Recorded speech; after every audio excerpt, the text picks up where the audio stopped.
გამომყევით და ერთად დავათვალიეროთ უცხოელი არტისტების შემოქმედებითი საღამო, რომელიც თბილისის თვალწარმტაცი ხედებითა და მომნუსხველი აურით არის შთაგონებული. ეს ღონისძიება გაიმართა თანამედროვე ექსპერიმენტული და ეთნო-ავანგარდული ხელოვნების მე-14 საერთაშორისო ფესტივალ ნოუმენ არტის ფარგლებში, ნორვეგიის სამეფო საელჩოს მხარდაჭერით.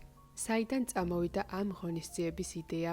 2017 წლის შემოდგომაზე ცნობილმა ნორვეგიელმა პიანისტმა და კომპოზიტორმა მიხეილ ალპერინმა მეგობრებს გაუზიარა თავისი საფორტეპიანო კომპოზიცია, სახელწოდებით ტიფლისი. კომპოზიციის მოსმენის შემდეგ რეჟისორმა გიორგი დავითაშვილმა აღფრთოვანება გამოხატა და დაპირდა, რომ თბილისის შესახებ არტ ფილმს გადაიღებდა, სადაც ამ კომპოზიციას გამოიყენებდა. სამწუხაროდ ეს დაპირება მუსიკოსის სიცოცხლეშივე ვერ შესრულდა.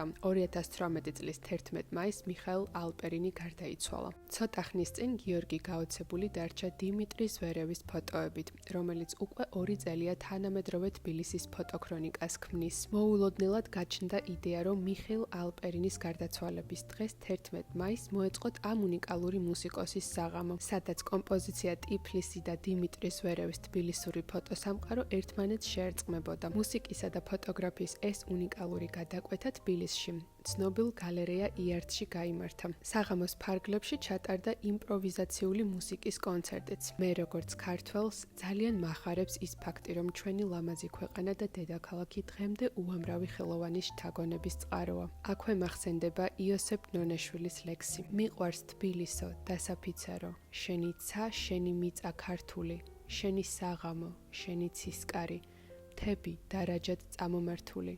მე წამულ დროშით განათებულო, სულ გაზაფხულის დამზის ბანაკო, დიდება შენ და ტკბილო მშობელო, შენ საქართველოს დედაქალაქო.